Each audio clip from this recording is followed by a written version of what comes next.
What's up mga kagala? Another day of another gala. Ngayong araw ay nandito tayo ngayon sa North Sagaray, Bulacan. Babalikan ulit namin yung bakas na napunta namin nung nakaraan. Pero pagdating namin dito sa bungad ay hinarang kami ng taga-barangay. Pinalalaan kami na dahil masama ang panahon, makalakas yung agos ng tubig at delikado ito.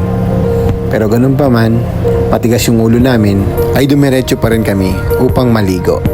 Dahil sa araw nga na to, ay birthday ng aming barkada. Matagal na pala namin tong naplano kaya hindi alintana ang masamang panahon para sa selebrasyong ito. Tumakas na tayo, takasan na natin ang mundo.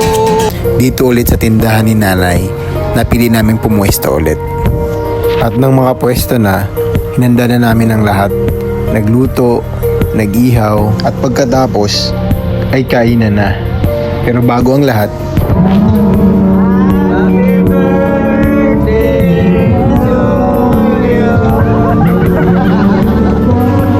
kinandahan muna namin yung kaibigan naming nag-birthday.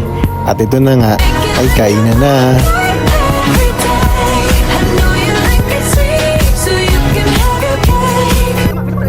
At nang matapos na kaming kumain, ay nagdesisyon kaming maligo na.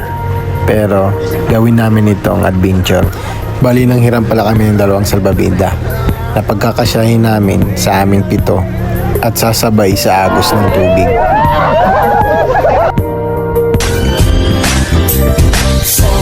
Sama tayo at walang mag-iiwanan.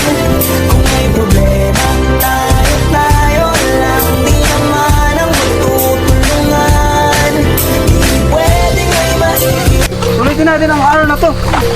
Kapag may kasiyahan, kaya't sama tayo na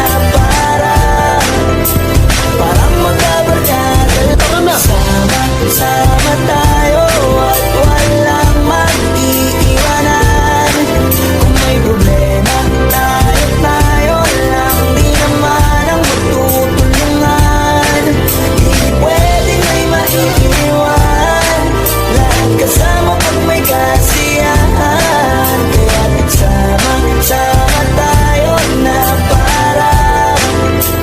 parang magkabarkada. Sa mga magkakaibigan na tulad namin na puno na ng mga responsibilidad sa buhay, dahil sa may mga kanya-kanya na kami mga pamilya, sinusulit na lang namin ang mga ganitong pagkakataon, masaya at magkakasama ulit dahil minsan na lang itong mangyayari ulit. Ako nga pala si Ran at ako ang inyong ninong gala hanggang sa susunod kong mga gala.